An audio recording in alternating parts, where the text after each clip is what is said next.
morning, students of class 8. How's everyone doing? How are your family members? I hope everybody is fine. I hope everybody is calm and relaxed. There's no sign of school reopenings. I don't know how long we're going to continue like this, but as long as lockdown is going on, we have to make the best of it.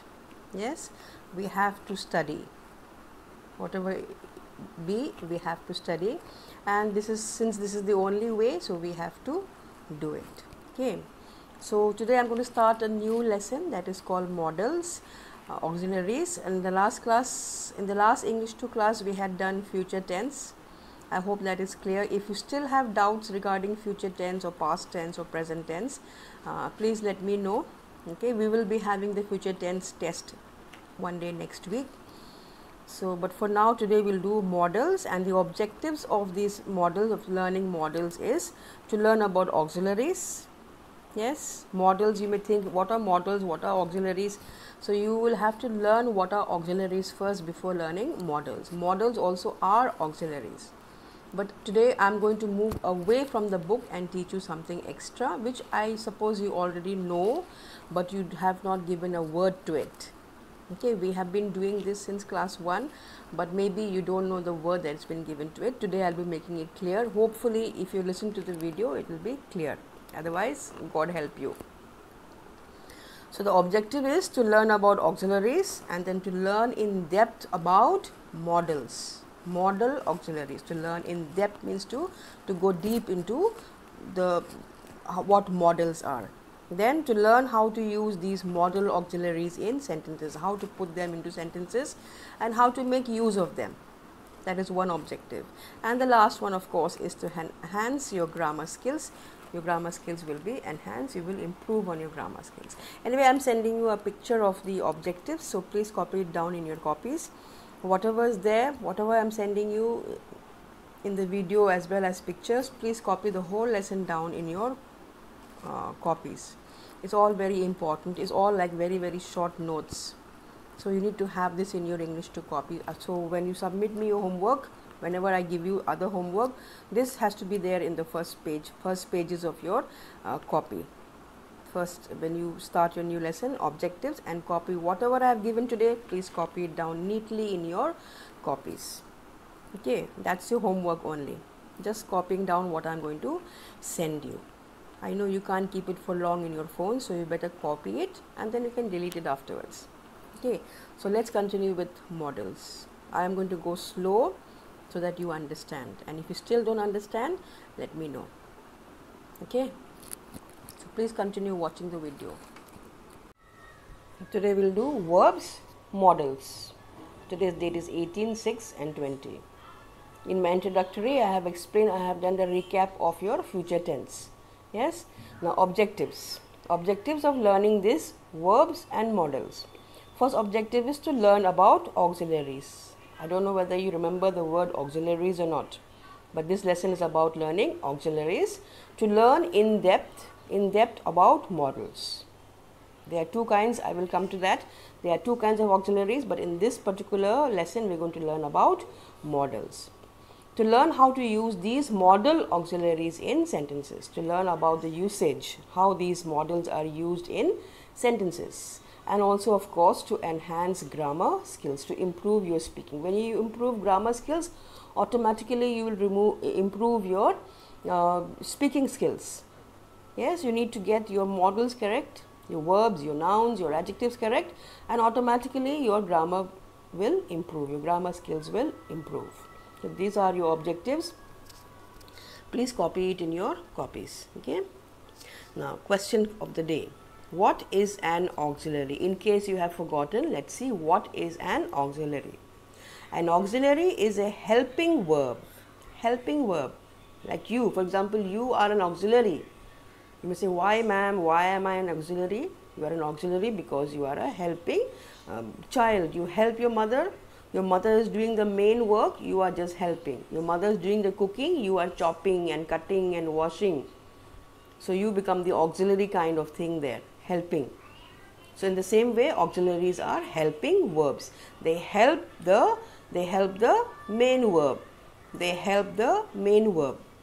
Okay, it helps to form tenses, it helps to form voices, active voice, passive voice, and moods of the main verb. About moods we will learn. So these auxiliary verbs help to form tenses, to make your present tense, past tense, continuous tense. These are tenses, future tense. So these auxiliary verbs help there. You may have seen the formation of is, are. Yes, all these help. Will. All these help tenses. They help voices, passive, active voice, and moods of the main verb by being placed before them. By being placed before them means these verbs or these auxiliary verbs come before the main verb. They come before the main verb. Okay. Now let's see, auxiliaries of how many kinds? Auxiliaries, how many number? Auxiliaries are 12 in number. There are 12 auxiliaries. 12. These are your auxiliaries. There are 12 auxiliaries.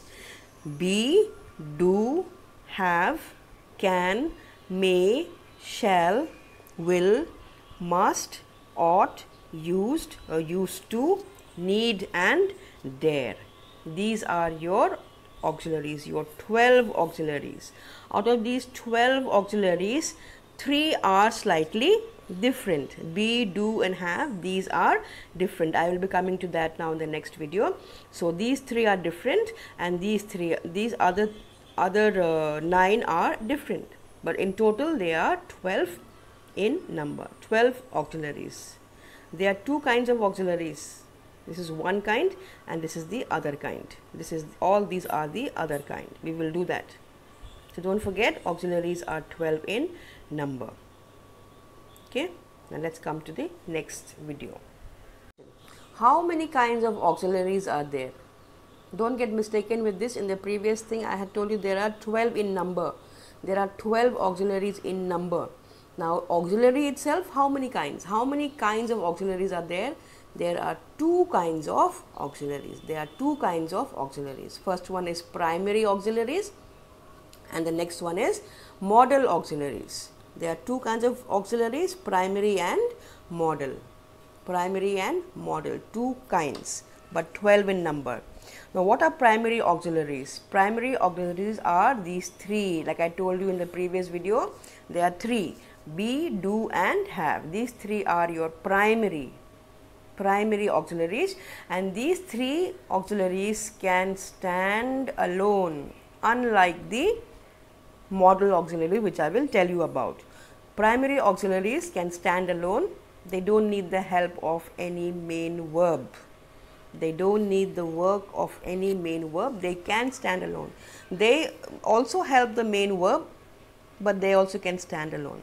They change their forms according to the number and person of the subject. They change their forms.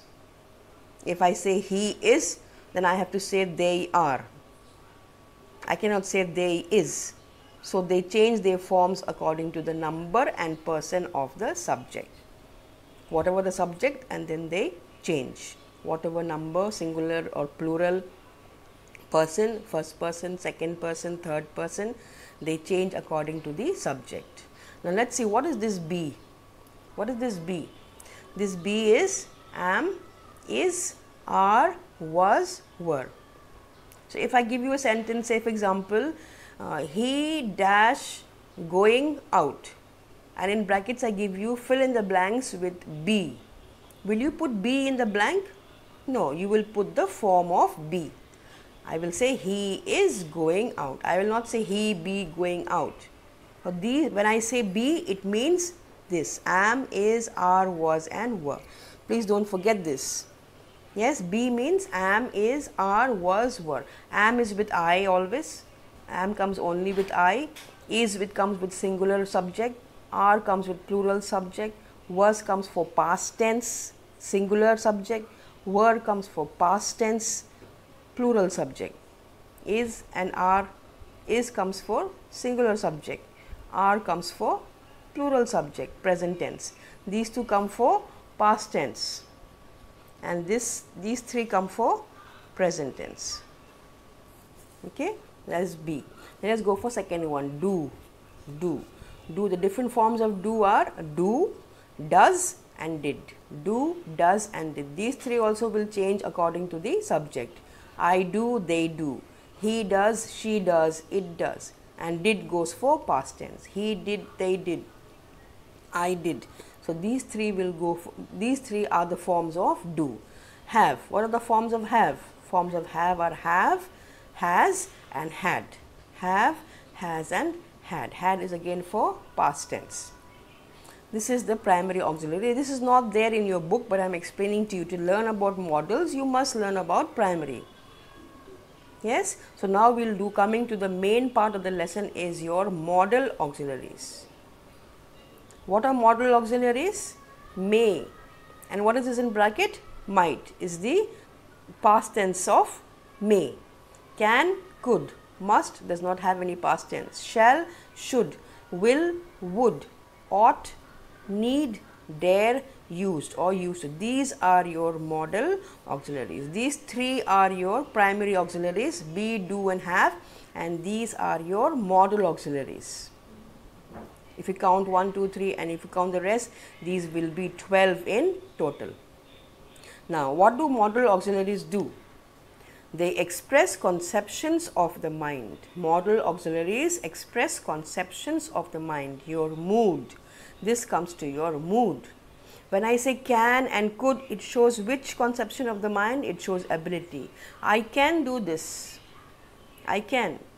He could do this. It's possible. So, ability. It is your ability how you will do it.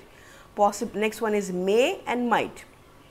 This is possible. These are your conceptions of the mind, your mood. May and might means possibility. As I say, it may rain today. There is a possibility of rain. I can do this, ability. There, it may rain today, possibility. Permission. May, might, can, could. Permission. May I go out, ma'am? Might I take this ice cream? Yes. So these are, can I go out? These are your asking for permission. Depending on your sentence, you will come to know whether it is ability or permission. Permission means mostly it will end with a question mark when you ask permission. Next one is obligation. Must, ought, have to. Obligation or giving advice. He must do that. He ought to love his parents. I have to go there. Obligation. I have to go there or he will become angry with me. These are your obligation. These are your concept of the mind, what your mind is thinking. Okay. Next one is modal auxiliaries are not used alone. Here, primary auxiliaries stand alone does not mean that they stand. They can stand alone. They can. Yes, I am a boy. If I say I am a boy, I am a boy. This is your primary, am. No other verb. No other verb here. This is the only verb. This is doing the work of a main verb. So these can stand alone. All these can stand alone. He did his work. All can stand alone. But modal auxiliaries cannot stand alone. Are not used alone. Yes, I can say he may. Can I say he may here tomorrow? No, I can't say he come here tomorrow. I cannot say he may here tomorrow. I have to use this main verb. Come is your main verb. I have to use a main verb when I use modal auxiliaries. Modal auxiliaries depend on the main verb. Without main verb, these cannot be used. But primary auxiliaries can be used. But modal auxiliaries can never be used without the main verb. They need the help of the main verb. Remember, both are helping words. Both are helping verbs. Primary as well as modal auxiliaries. But only difference is that primary auxiliaries can stand alone, but modal auxiliaries cannot stand alone. Okay. So whatever I am giving you for homework today is this. Please copy all this in your copy. This is your homework of the day. Whatever I have shown you, I will be sending you pictures of this as well. So please copy it in your copy. Neat and tidy with a margin. Okay, that's all for today. Have a good day. If you have not understood anything or something, then please let me know. Okay, bye bye. Have a good day.